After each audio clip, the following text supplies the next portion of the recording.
AP ముఖ్యమంత్రి TDP జాతీయ అధ్యక్షుడు చంద్రబాబు నాయుడు హైదరాబాద్ ఎన్టీఆర్ ట్రస్ట్ భవన్లో తెలంగాణ టీడీపీ నేతలతో సమావేశమయ్యారు. తెలంగాణలో పార్టీ పరిస్థితిపై చర్చించారు.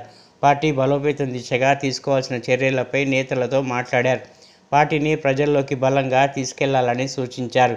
తెలంగాణలో పార్టీ సభ్యత్వాల సంఖ్యను పెంచడంపై దృష్టి సారించాలని స్పష్టం చేశారు. స్థానిక సంస్థల ఎన్నికల్లో పోటీపై నేతలకు చంద్రబాబు దిశానిర్దేశం చేశారు. కాగా తెలంగాణ టీడీపీలో అన్ని కమిటీలను చంద్రబాబు రద్దు చేశారు. ఈ సందర్భంగా ఆయన మాట్లాడుతూ త్వరలో కొత్త కమిటీలు నియమిస్తామని తెలిపారు.